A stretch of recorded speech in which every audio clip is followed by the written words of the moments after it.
Rakus dan liciknya Zainuddin Hasan meski lantik bawahan setelah sholat subuh dan ikut mendemo Ahok, ditulis oleh Ca Anton dari Siber.com. Sebelum kita lanjut, jangan lupa subscribe dan nyalakan loncengnya agar Anda menjadi yang pertama mendapatkan informasi dari jurnal terupdate. Zainuddin Hasan adalah adik dari Ketua Umum PAN Zulkifli Hasan. Zulkifli Hasan sendiri adalah besan dari Amin Rais. Jadi dalam PAN itu sendiri seperti lingkaran setan, di mana petinggi PAN seperti dikuasai oleh dinasti mereka. Zainuddin sendiri di Lampung merupakan pimpinan PAN dan juga Bupati nonaktif Lampung Selatan.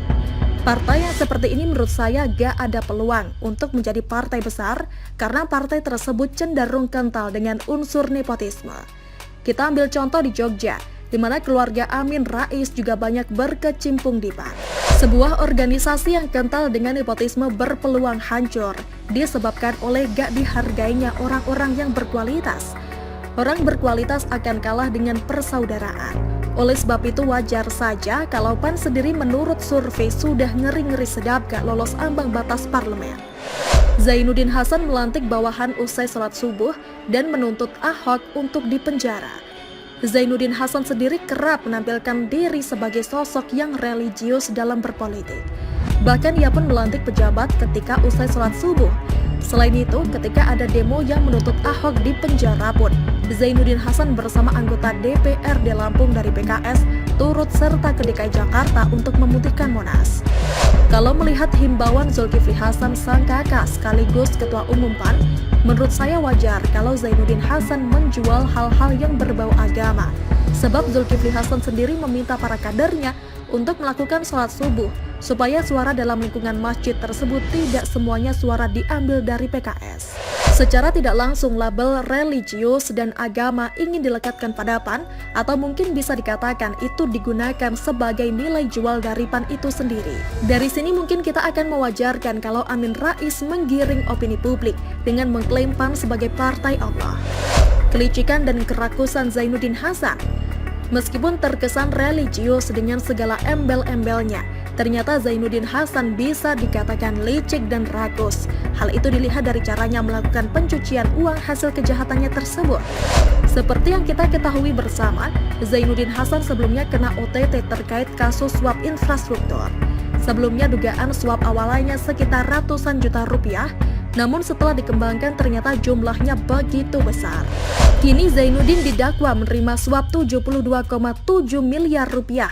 Kemudian penerimaan berupa keuntungan dari perusahaan yang dikelolanya menggunakan tangan orang lain sebesar 27 miliar rupiah dan gratifikasi sebesar 7,1 miliar rupiah. Total uang haram itu kurang lebih 106 miliar rupiah.